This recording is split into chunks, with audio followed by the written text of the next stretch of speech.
All right, so here we go. We're going to go ahead and put on the glass.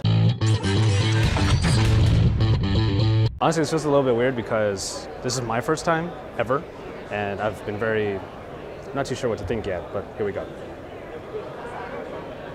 Whoa. That's the best reaction you can have the moment you put it on.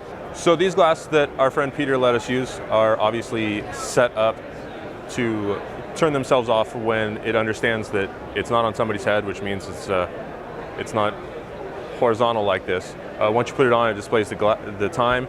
It did just time out. So what I'm gonna do is look up, look back down. It is very non-obtrusive. It's not too heavy. It doesn't weigh your head down at all. And of course, to activate it, you look up, then back down, and you see the time right in your periphery. If I look forward, I can see everybody, everything is still clear, but in my periphery, I just have this little piece that shows the information. I'll look up again. It's got 1228, OK glass. OK glass, Google, Android Authority. Take a picture. And what it does is it takes a picture of everything I see that I'm looking at. Like we kept saying, the Moscone Wi-Fi is a little weird down here. So right now it is looking through Google. You don't have to close your left eye in order to get there. Actually, it works just fine if you just kind of look this way. So yeah, there it is, Android Authority. It does have the bone conducting speaker, so it is reading to me what's going on. Now if I tap it here, what you can do is on the side here is a little, they don't want to call it a touch screen because it's not a screen, but it is a touch pad. So you can kind of go vertically and get more Android Authority stuff, showing me a Google Plus post that we did, showing me Chris Smith's post. So a lot of cool stuff about Android Authority.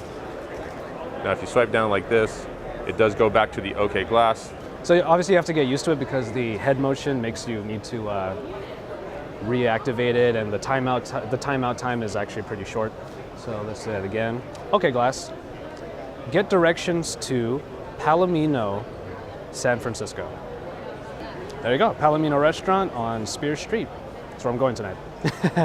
All right, so going back down, and we're just coming back to the front, and I'm just gonna go through. It shows me the picture that we just took, Android Authority, the search we just did, and a couple of the posts that Peter made. It's an interesting technology. I see that it has a lot of benefit day to day. The problem with that right now is that Google needs to develop their services a little bit more. If I were really, really busy, used Google Now a lot for reminders and things like that, this would have a lot of benefit. It also has a lot of benefit when you're in, I would say, a metropolis, kind of like San Francisco. When I'm walking around, things will pop up, photo spots, or if you're going near a movie, things will pop up like that. That's where I see the benefit to it. So, first impressions, it is a very nice device. When you first put it on, you think, some of my friends out there will say it looks like a decoder from Dragon Ball Z. So, it's over 9,000, stuff like that. But really, it is unobtrusive. I can imagine myself wearing this for a long period of time without my ears and my head and my nose starting to kind of feel sore from it, because it is very, very lightweight, and that's cool.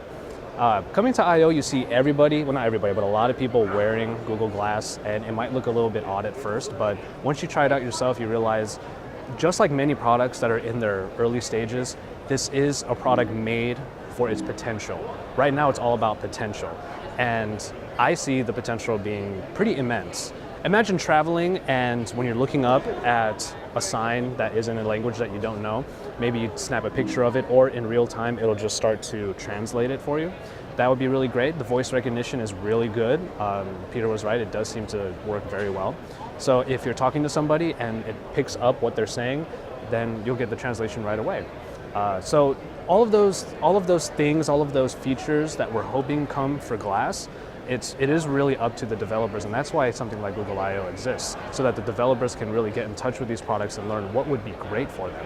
And I think that's really awesome about Google Glass. It's a great example of what, starting from the beginning, and you get to see the progression, how important something like that is. For kind of the average person right now, there's not a lot of benefit. Once they build it out, and we do have to thank people like Peter, who is an early adopter of Glass, because his work will get us to where it needs to be.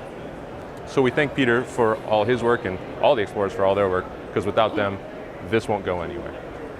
Honestly, for me, I could see myself using it once it becomes a little bit more robust. But the way it is right now, it's more or less something I would use for fun, I suppose. But certain applications like getting directions to somewhere or getting a quick status update or giving a quick picture online, I do think that's really cool as well. So guys, this is Nate Swanner from Google I/O 2013. I have Peter's glass, probably not giving them back. I don't know how that's really going to work out, but we'll see. Thanks, guys. So yeah, that's just a quick demo of Google Glass. We want to thank Peter once again for giving us his time and for allowing us to try it on ourselves. As always, it's Android Authority, your source for all things Android, and we'll see you from Google I/O the second day of the conference.